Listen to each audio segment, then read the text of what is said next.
Assalamualaikum warahmatullahi wabarakatuh. Hai anak-anak semua, bagaimana kabarnya hari ini? Semoga kita semua selalu sehat ya. Sebelum belajar hari ini kita mulai, mari kita awali dengan membaca basmalah bersama-sama. Bismillahirrahmanirrahim. Anak-anak, pada kali ini insya Allah kita akan belajar tentang indahnya saling menghargai. Allah Subhanahu wa Ta'ala menciptakan manusia berbagai warna dan bentuk. Ada yang hitam, ada yang putih, tinggi, pendek, berambut keriting, berambut lurus, semuanya tidak ada yang sama. Demikian juga kehidupan manusia. Ada yang kaya dan ada yang miskin.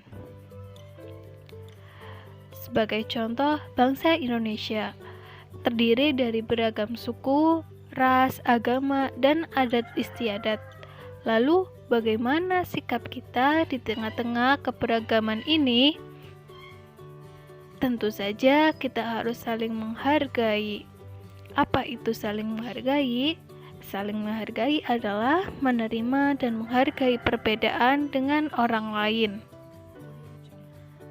Lalu, apa contoh sikap saling menghargai orang lain?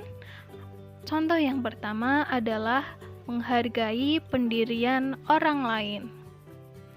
Setiap orang pasti mempunyai pendiriannya masing-masing. Meskipun agamanya sama, tapi pasti ada perbedaan pendirian. Sebagai contoh, dalam agama Islam, ada yang sholat subuh dengan menggunakan doa kunut, ada yang tidak. Ini tergantung dengan pendirian masing-masing, karena keduanya sesuai dengan tuntunan Islam yang diyakininya.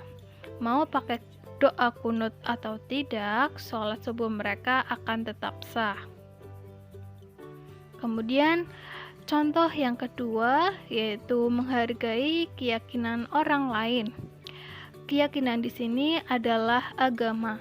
Sebagai contoh, di Indonesia ada 6 agama yang diakui, yaitu agama Islam, agama Katolik, agama Protestan, agama Konghucu, agama Hindu, dan agama Buddha.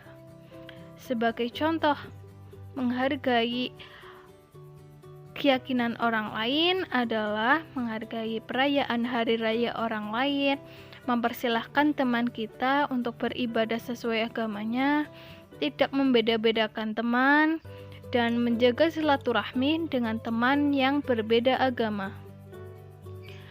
Dan contoh yang ketiga adalah menghargai pendapat orang lain. Setiap orang pasti memiliki pengalaman dan pola pikir mereka masing-masing. Maka, dalam berpendapat pasti akan berbeda-beda. Sebagai contoh dalam percakapan antara Ahmad dan teman-temannya dalam kegiatan kerja kelompok.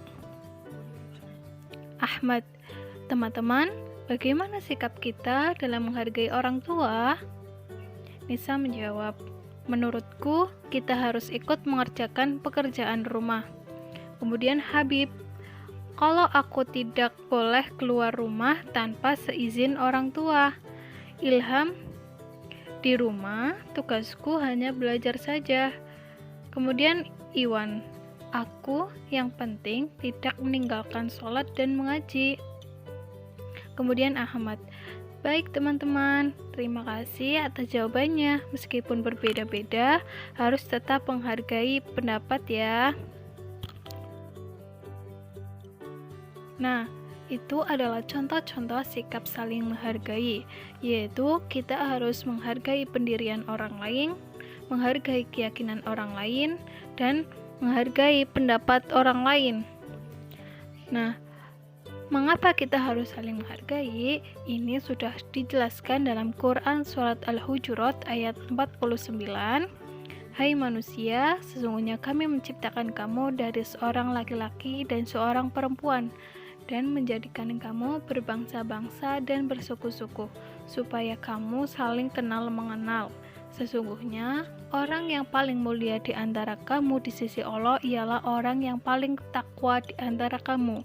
Sesungguhnya, Allah Maha Mengetahui lagi Maha Mengenal. Jadi, hikmah sikap saling menghargai adalah kita akan mendapatkan banyak teman, kita akan dihargai oleh teman, hidup kita akan tentram dan damai, dan pastinya akan mendapatkan pahala. Jadi, sekian untuk pembelajaran pada kali ini. Mari kita tutup pembelajaran dengan membaca hamdalah bersama-sama. Alhamdulillahirabbil alamin. Wassalamualaikum warahmatullahi wabarakatuh.